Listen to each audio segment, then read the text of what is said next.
Ok, bueno, Señor, muchas gracias te damos por tu bondad. Aquí estamos en una clase más, Señor, porque tú eres bueno, porque nos concedes tus misericordias, Señor. Yo te doy gracias por darme el grandísimo privilegio de estar delante de tantos hermanos preciosos que te aman, Señor, y que aman tu palabra. Yo no estaría aquí si tú no me hubieras dado este privilegio, y a mi esposa, Señor, de estar enfrente de esta obra tan preciosa, Señor, de poder enseñar tu palabra en nuestras limitaciones, porque no lo sabemos todo, Señor. Confiamos en la guianza de tu Espíritu, quien es el que realmente enseña. Nosotros solamente aportamos una muy pequeña parte, pero en esa pequeña parte, Señor, gracias, muchas gracias por darme el privilegio de servirte proclamando tu palabra. Sé que no lo merezco, Señor. Como dijo Isaías, soy una persona en medio de un pueblo inmundo, con labios inmundos. Y de ahí tú me tomaste, me limpiaste con tu sangre, me sellaste con tu espíritu y me pusiste acá, Señor. Y estoy agradecido por eso. Pido tu gracia hoy para que tu palabra sea clara, Señor.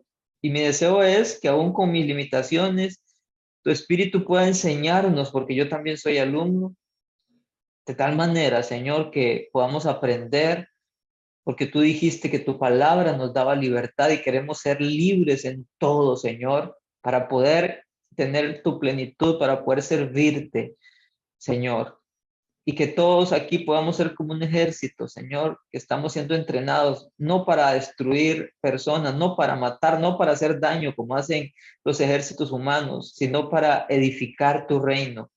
Que mis hermanos puedan salir de aquí con herramientas para bendecir a otros, para instruirlos, guiados, llenos por tu espíritu y con sabiduría de tu palabra, Señor, porque esa es tu voluntad, que vayamos a ser discípulos, Señor. Gracias, Espíritu Santo, te honro, reconociendo que esta obra es tuya, que la gloria es de Cristo, y te pido que lo glorifiques hoy a través de mí, Señor. Te lo ruego, Señor. Te pido que traigas libertad. Si hay alguna obra demoníaca ahí, Señor, que se encuentra obrando en secreto, en nuestra ignorancia, te pido que hoy corras el velo y que podamos ver con claridad, alumbra los ojos de nuestro entendimiento hasta lo más profundo de nuestro ser. Hable con el Señor usted, hágale una oración personal y dígale: Señor, te pido que hoy con tu palabra alumbres los ojos de mi entendimiento. Dígale: Señor, muéstrame lo que no he visto y ayúdame, Señor, a poder ver con claridad, porque no quiero más ser esclavo. Tú viniste a darme libertad y quiero vivir en esa libertad. Amado Espíritu Santo, por medio de tu palabra, muéstranos aquellas cosas que tienen que cambiar en nuestras vidas, a fin de que el diablo no tenga ninguna influencia en nosotros. Señor, ayúdanos a cerrarle puertas para que solamente tu Espíritu Santo sea el que obre en nosotros, Señor. Rompe toda opresión, quebranta todo yugo. Mientras tu palabra se da, Señor, trae libertad. Espíritu Santo, llena cada hogar, cada corazón y trae libertad en el nombre de Cristo Jesús, porque tú estás en todos los hogares que estamos aquí conectados, Señor. Y aún los que se van luego a ver esta clase, Señor, te pido que que obres libertad, que haya libertad en ellos, que se rompan las obras del diablo, que se pudran los yugos y que Satanás y sus demonios ya no puedan influenciar nuestras vidas. Hazlos retroceder, infúndeles terror, impídeles ver su deseo cumplido en nosotros, Señor. Frustra sus planes. Haz que caigan al piso, Señor, sin efecto sus dardos, que sus obras de maldad no tengan poder, porque tú eres escudo a nuestro alrededor, nuestra gloria y el que levanta nuestra cabeza. Espíritu Santo, llénanos y rodéanos. En el nombre de Jesús de Nazaret te lo pido. Oh Señor, yo sé que es tu anhelo y has puesto ese anhelo en mi corazón de llevar libertad a tu pueblo. Que hoy haya más libertad en nosotros, más plenitud, Señor. en el nombre de Jesús. Amén. Ahí está, listo ya. Bueno, clase número 5. Hoy nos corresponde el tema de la carne o los demonios. Este es un tema bastante interesante y pretende traernos un poco de equilibrio, pero también alertarnos, ¿verdad? La carne o los demonios. Vamos a ver acerca de que, bueno, justamente no todas las cosas malas o feas que suceden en nuestra vida son obras del diablo, ¿verdad? A veces es fácil echarle la culpa al diablo en todo. Él es un ser malvado, no necesitamos defenderlo porque no nos interesa defenderlo. Él va a terminar en el lago de fuego y azufre. Por lo tanto, no me interesa en lo más mínimo defenderlo. Sin embargo, debo decirle que muchas de las cosas que pasan en nuestra vida inicialmente no son por obra del diablo, sino que son por obras muchas veces de nuestra carne. Y eso es lo que vamos a hablar hoy un poquito, ¿ok? Tenemos que reconocer cuándo es un espíritu maligno, cuándo es nuestra carne. Vamos a ver qué es realmente este asunto de la carne, ¿ok? Hay dos listas, hay otra también que no puse acá, pero principalmente en Gálatas capítulo 5, y quiero leerlo. Si usted es tan amable y me acompaña y puede ir a Gálatas capítulo 5 conmigo un momentito. Gálatas capítulo 5. Ahí hay una lista de las obras de la carne. Vamos a leer el versículo 17 y luego el 19 al 22. Ok, lo voy a leer en la Nueva Traducción Viviente. Gálatas capítulo 5, ok, del versículo primero 17. Dice el 17. La naturaleza pecaminosa. Ok, la Nueva Traducción Viviente cambia el término, pero la Reina Valera 60 dice el deseo de la carne. Ok, entonces ya sabemos, carne es la traducción o se traduce como los deseos pecaminosos, la inclinación al pecado. Eso es lo que se le ve como obra de la carne, la inclinación al pecado. Entonces dice, el deseo de la carne es contra el espíritu. En la Nueva Traducción Viviente, versículo 17, la naturaleza pecaminosa desea hacer el mal, que es precisamente lo contrario de lo que quiere el Espíritu. Ahí Espíritu, pues bueno, está hablando del Espíritu Santo, ¿verdad? Porque en el versículo 16 dice, por eso les digo, dejen que el Espíritu Santo los guíe en la vida. Entonces no se dejarán llevar por los impulsos de la naturaleza pecaminosa. Es decir, que viene hablando del Espíritu Santo. Entonces el versículo 17 dice, la carne o la naturaleza pecaminosa siempre va a desear el mal. Y es lo contrario de lo que quiere hacer el Espíritu Santo. Dice el versículo 17. Y el Espíritu, o sea, el Espíritu Santo, nos da deseos que se oponen a los que desean la naturaleza pecaminosa, o sea, la carne. Estas dos fuerzas, ¿ok? Estas dos fuerzas, es decir, la carne y el Espíritu, estas dos fuerzas, luchan constantemente entre sí.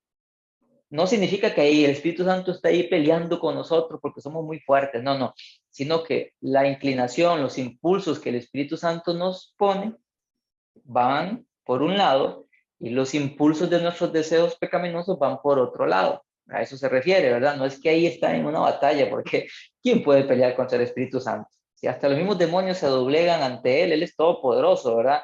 Entonces no es tanto una batalla, sí, sino que él nos pone una dirección, nos pone un impulso, una guía, y la carne, los malos deseos van en otra dirección. Estas dos fuerzas luchan constantemente entre sí. Entonces ustedes no son libres para llevar a cabo sus buenas intenciones. Es decir, tenemos que decidir entre dos cosas, está lo bueno, está lo malo.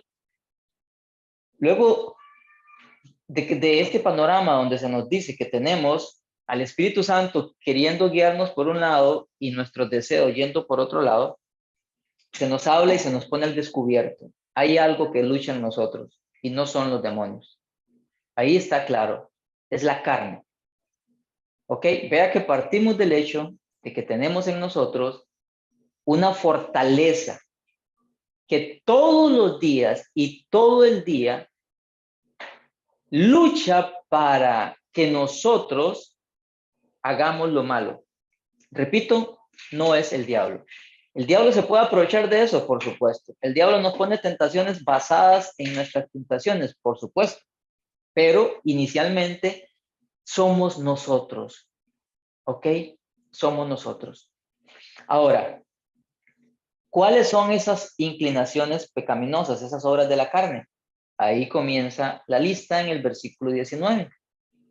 Dice así: cuando ustedes siguen los deseos de la naturaleza pecaminosa, es decir, la carne, los resultados son más que claros. Y viene una lista de todos los deseos pecaminosos o todas las obras de la carne que nacen de nuestra maldad, de nuestro corazón.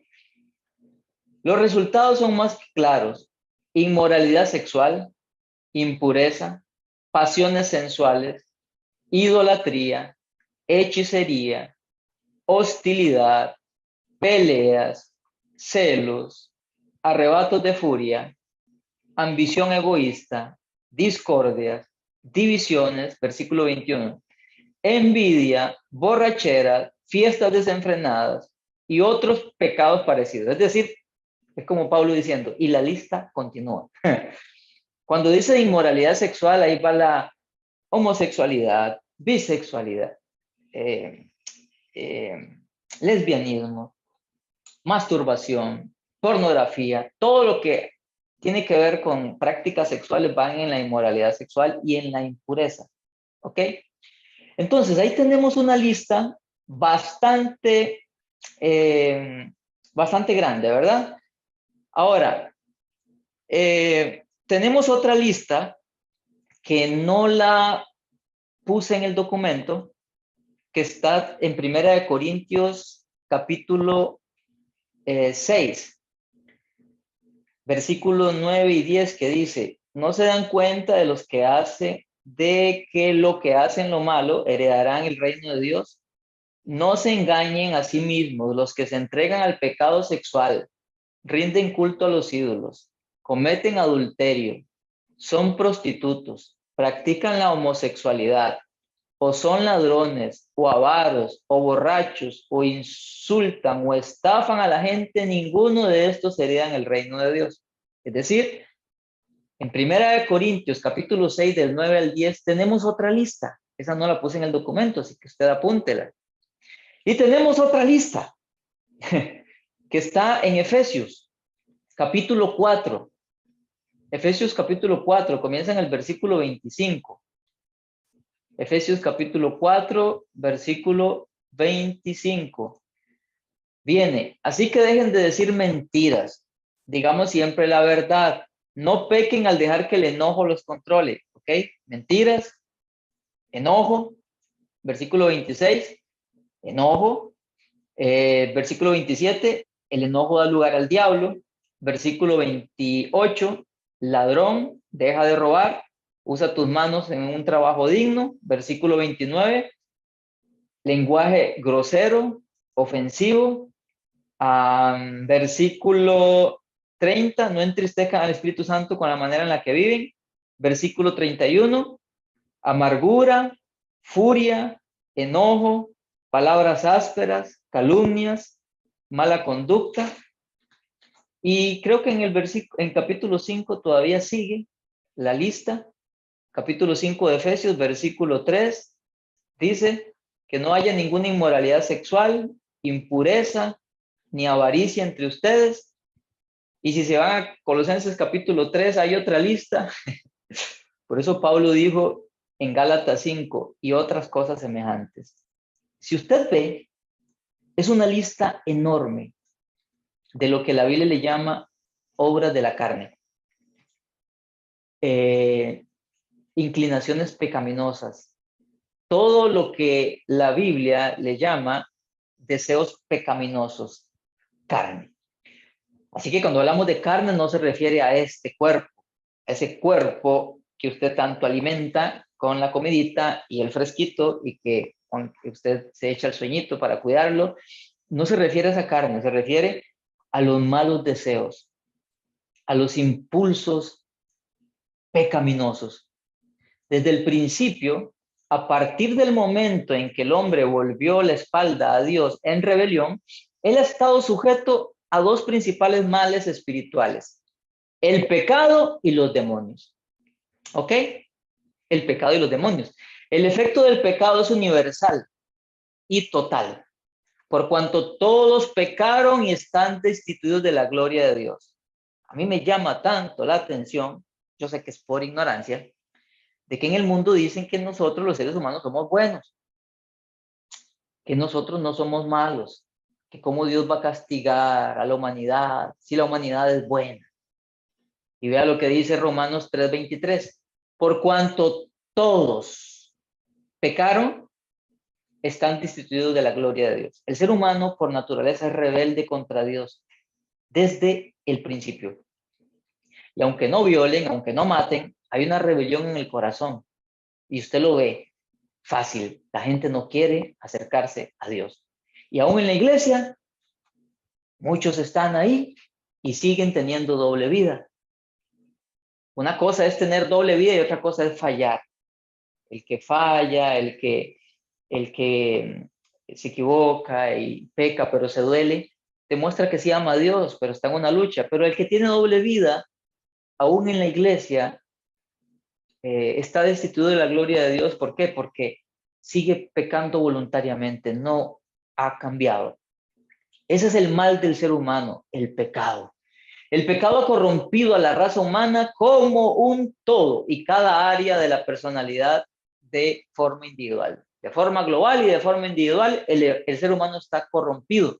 Dios no lo hizo así. La vez pasada hablábamos que Dios hizo un ángel hermoso, un querubín, un lucero.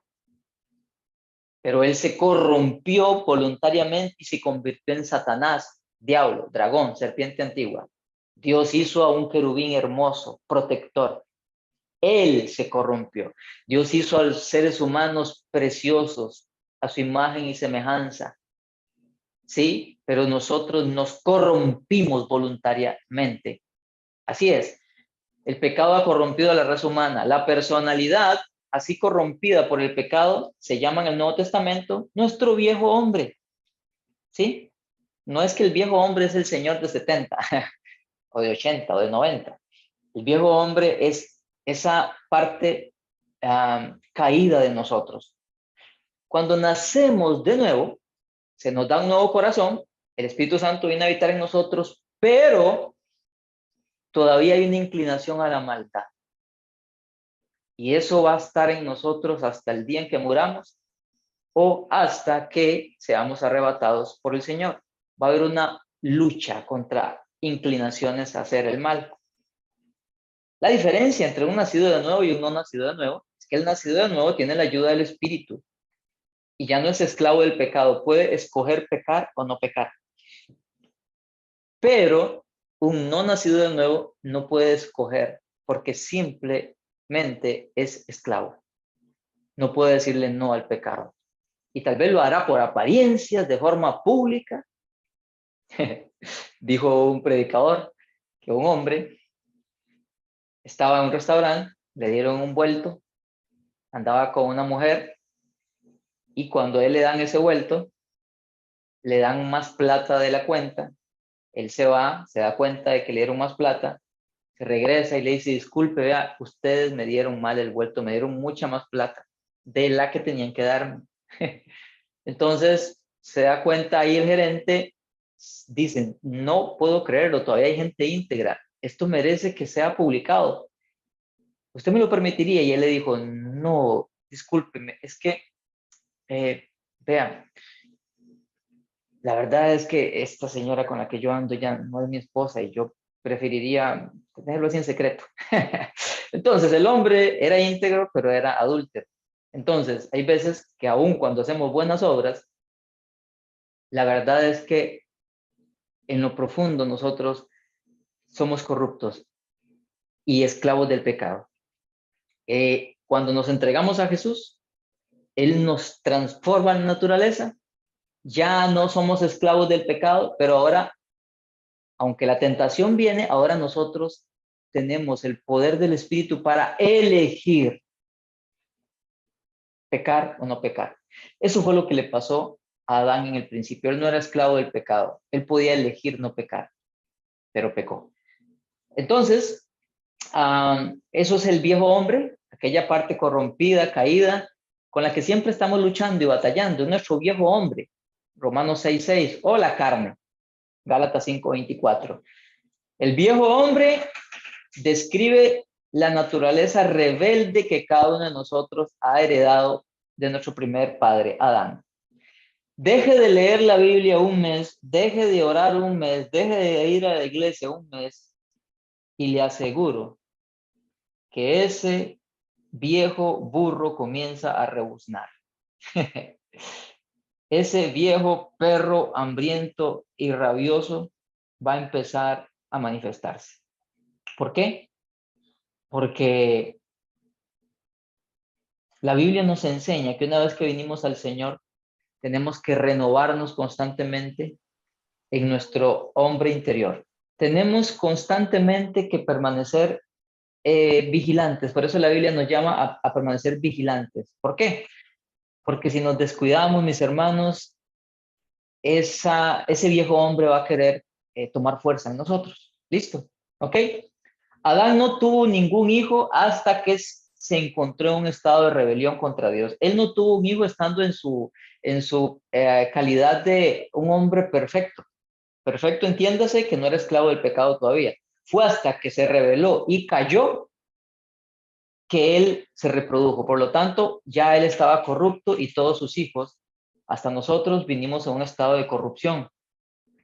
El término la carne no se refiere en este contexto a nuestros cuerpos físicos, sino a la naturaleza corrupta, que hace parte de la herencia que cada uno de nosotros ha recibido al nacer. Ya en el momento en que nacemos, viene eso con nosotros, comienza a manifestarse en el momento en que empezamos a discernir entre el bien y el mal. Eso es lo que la Biblia le llama como cuando perdemos la inocencia.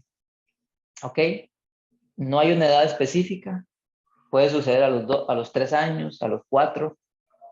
Yo siempre he dicho, usted sabe cuando un niño ya pierde la inocencia, cuando ya le da vergüenza que lo vean desnudo. Eso es una enseñanza hermosa que tengo. Adán y Eva no les importaba que Dios los viera desnudos. En el momento en que perdieron la inocencia por el pecado, ellos se dieron cuenta de que estaban desnudos. ¿Quién les dijo? Nadie. Fue que ya perdieron la inocencia. Igual pasa con un niño. Cuando se encuentra en un estado de inocencia, él no tiene problema con que lo vean desnudo, pero cuando ya pierde la inocencia, y padres para que lo tengan ahí en cuenta, en el momento en que ya sienten pena por su desnudez, ya no es inocente. A partir de ese momento, usted tiene, todavía desde antes, por supuesto, pero a partir de ese momento sea más intencional con el evangelio, porque a partir de ahí comienza una batalla para Satanás ver cómo lo corrompe. Y usted tiene que ver cómo lo lleva para que conozca el evangelio, para que nazca de nuevo en el momento en que ya tenga más entendimiento de la palabra. Y esa es una responsabilidad de los padres, no de la escuela dominical, por si acaso. Hay una estrecha conexión entre el pecado y los demonios, ¿sí? Ahora sí. Ya hablamos un poquito acerca de que la mayor parte de las cosas que hacemos muchas veces no es culpa de los demonios, es culpa de nosotros.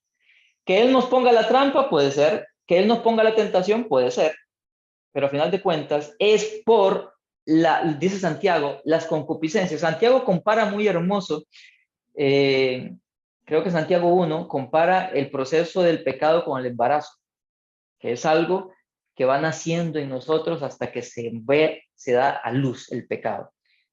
Él le llama concupiscencias, deseos desordenados que están en nosotros. Y si no lo ponemos en orden, en sujeción, nos va a gobernar. ¿Ok? Entonces, es importante tener en cuenta esto, hermanos, para que no andemos viendo demonios en todos lados, porque un curso como este, luego le da a uno la tentación de andar echando demonios por todas partes. Y aunque es verdad que existen y aunque son malvados, gran parte de las veces es nuestra carne.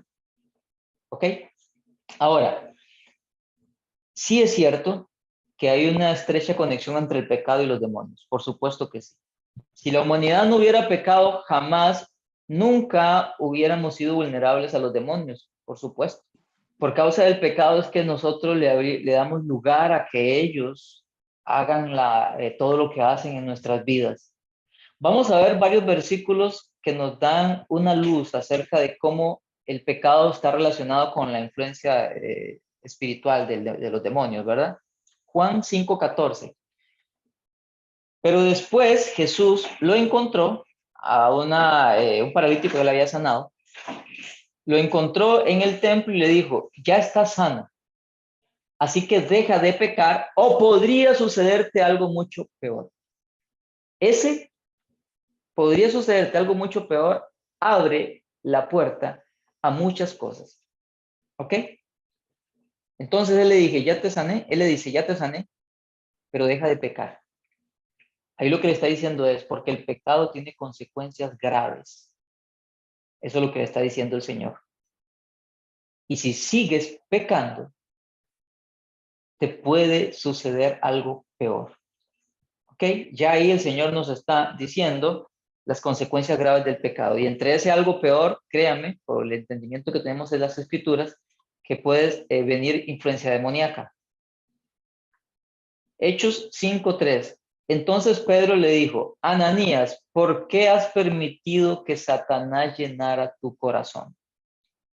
Le mentiste al Espíritu Santo y te quedaste con una parte del dinero. ¿Qué vemos ahí en ese episodio? Vemos que Ananías mintió y por mentir le dio lugar al diablo. ¿Qué otra cosa podemos ver? Que Ananías codició, tuvo codicia, tuvo avaricia, que fue lo que le pasó a Judas. Pero en este caso Ananías, por lo que se ve en el contexto y por lo que dicen los estudiosos, Ananías era una persona creyente. ¿Qué pasó? Por la codicia y por la mentira, él le dio lugar al diablo. Y Satanás lo arrastró a la destrucción. Pero él fue, vea lo que le dice, ¿por qué has permitido? Ananías permitió. El hecho de que dice de que por qué permitió significa que él podía no permitir. Es decir, que él tenía la voluntad de permitir o no permitir. Un no cristiano no puede permitir o no permitirle al diablo, porque un no cristiano simplemente es esclavo del diablo, ya lo hemos visto, Efesios 2, acerca de que, versículo 1 y 2, de que antes éramos esclavos del diablo y vivíamos sujetos a su voluntad, es decir, no podíamos resistirlo, pero ahí le está diciendo, ¿por qué has permitido? Es decir, que un cristiano puede permitirle, pero puede negarle a Satanás trabajar en él. Él pecó y le dio lugar al diablo. Gálatas 6 del 7 al 8. No se dejen engañar, nadie puede burlarse de la justicia de Dios. Siempre se cosecha lo que se siembra.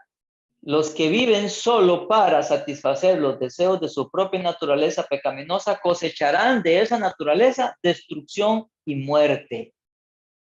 Pero los que viven para agradar al Espíritu, del Espíritu cosecharán vida eterna. Esa cosecha, destrucción y muerte, pues créame y téngalo por seguro, que ahí los espíritus inmundos hacen fiesta cuando nosotros vivimos para la carne, es decir, para satisfacer nuestros malos deseos. ¿Cómo lo sé? Fácil, porque en Efesios capítulo 4, versículo 27, dice, el 26 y el 27, no permitan que el sol se ponga mientras siguen enojados. Dice, voy a leer todo el versículo 26. No pequen al dejar que el enojo los controle. Cuando el enojo me controla, estoy pecando. Ya ahí cometí pecado. ¿Pero qué sigue? Versículo 27. Porque el enojo da lugar al diablo. Es decir, cuando peco por enojo, le doy lugar al diablo. Ahí está clarito. Y créanme, ahí se pone el ejemplo del enojo. Pero nosotros como él dice que no pequen, es decir, que está hablando de un pecado. Y en las obras de la carne vienen un montón de pecados aparte del enojo. Es decir, que al ver el pecado, el enojo como un pecado, lo que le da lugar al diablo es el pecado. En este caso, el pecado de enojo. Pero usted puede meter ahí cualquier otro pecado. Es decir, que el pecado le da lugar al diablo. Ahí está claro. Créame que no es solo el enojo. Cualquier pecado le da lugar al diablo. Ahí está. Es decir, volviendo a Gálatas 6, del 7 al 8, que si nosotros satisfacemos los deseos de nuestra naturaleza pecaminosa, cosecharemos de esa naturaleza destrucción y muerte. Es decir, que si vivimos para la carne, es decir, para el pecado, vamos a cosechar muchas consecuencias malas y entre ellas es darle lugar al diablo. Y el diablo está deseando que le demos lugar. ¿Recuerdan? Primera de Pedro 5, 8. Anda como león rugiente buscando a quien devorar. ¿A quién devora? Al que le da lugar. ¿Quiénes le dan lugar? Los que pecan. Está clarito, ¿verdad? Y primera de Corintios 5, versículo 1 y versículo 5. Me cuesta creer lo que me informan acerca de la inmoralidad sexual que hay entre ustedes, dice Pablo. Algo que ni siquiera los paganos hacen. ¿Cuál es este pecado que ni siquiera los paganos hacían en ese entonces? Versículo 5. Me dicen que un hombre de su iglesia vive en pecado con su madrastra. Era algo tan horrible que dice Pablo que ni siquiera los del mundo lo hacían. Y según los estudiosos, Corinto era de los pueblos más pecadores que habían. Y dice Pablo que ni siquiera allá afuera hacían este pecado tan horrible de que está el esposo, está la esposa, está el hijastro y el hijastro tiene relaciones sexuales con la madrastra. Y Pablo le dice, ¿cómo es posible que ustedes permitan en su iglesia semejante cochinada? Entonces, versículo 5, deben expulsar a ese hombre y entregárselo a Satanás, para que su naturaleza pecaminosa sea destruida y él mismo sea salvo el día que el Señor vuelva. Es decir, cuando nosotros pecamos voluntariamente y no nos arrepentimos, la cobertura de Dios se aparta. Y es cuando, primera de Pedro 5:8, el diablo que anda como león rugiente buscando a quien devorar, dice, ahí hay un cristianito que la cobertura se le ha apartado. Voy por él. Y es cuando viene contra nosotros y nos hace mucho, mucho daño. Esto no es un juego, mis hermanos. Esto no es un juego. Satanás no juega. Él nos odia. Y yo no sé usted si alguna vez ha visto un documental de lo que le hace el diablo a sus presas. Perdón, el león a su presa. Si nunca lo ha visto, solo por curiosidad, cuando termine esta clase, vaya y vea. León cazando. Pero yo sé que la mayoría de los que estamos aquí hemos visto, cuando un león agarra una presa, no juega con ella. No es como un gato que se pone a juguetear. No, la devora, la mata, la destruye. Él lo hace por su naturaleza de que ocupa alimentarse, ¿cierto? Pero el diablo no ocupa alimentarse de nosotros, él simplemente nos odia. Y ahí dice que una persona que insiste en pecar, aquí tenemos este caso de este muchacho, hombre, señor, no sé, que por insistencia del pecado y no arrepentirse, se le quita la cobertura de protección que el Señor da a sus hijos y permite que Satanás los zarandee. No lo mata, porque en 2 Corintios capítulo 2 se ve que él vuelve arrepentido. No lo mata. El diablo no tiene poder de matarnos si Dios no se lo permite. Pero quita su cobertura para que el diablo nos maltrate, nos revuelque por el pecado. ¿Ok? Y mis hermanos, es horrible cuando una persona que persiste en pecar, Satanás toma lugar en esa persona. Es horrible, porque él le hace 2, 3, 4 veces más daño que lo que le hace a un no cristiano, porque para él nosotros somos un premio, un cristiano que peca. Aquí viene un ejemplo que pone el autor, este capítulo específicamente, al final viene la bibliografía del libro de texto que utilicé. El autor pone una anécdota que él tuvo con un bioquímico que dice que una vez le explicó que un cuerpo humano es atacado regularmente por células cancerígenas. Cuando ese cuerpo está sano, su sistema inmunológico identifica y ataca a las células cancerígenas y estas son incapaces de hacerle daño al cuerpo. Pero cuando el cuerpo ha sido debilitado por una enfermedad o por algún tipo de choque emocional, el sistema inmunológico es incapaz de hacer su trabajo eficazmente y se puede desarrollar algún tipo de cáncer en el cuerpo. Inmediatamente me dije a mí mismo, hablando el autor, así es como funciona con los demonios. Los demonios buscan continuamente invadir a una persona, pero cuando la persona está sana espiritualmente, es decir, en comunión con Dios, en santidad, en obediencia, el sistema inmunológico, entre comillas, espiritual dentro de la persona identifica y ataca a los demonios. Y estos no son capaces de entrar y asumir el control. Cualquier tipo de insalubridad o debilidad emocional, por otro lado, hace que una persona sea vulnerable al ataque demoníaco. Es decir, cuando el pecado, que es comparado a una enfermedad, nosotros le damos lugar, le permitimos a los demonios hacernos daño, como si fueran un cáncer. En el reino espiritual, así como en el físico, el correcto diagnóstico es esencial. Es importante saber a la hora, ¿cómo?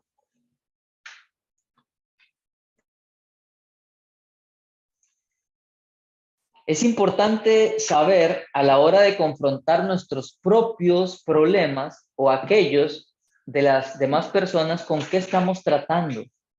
¿Se trata de la carne o se trata de los demonios? Y lo que pretende esta clase de hoy es darnos un poquito de entendimiento y discernimiento para saber cuándo algo es de la carne o son de los demonios. La cuestión es que es de vital importancia, porque los remedios van a ser diferentes, téngalo por seguro. ¿Cuál es el remedio para las obras de la carne?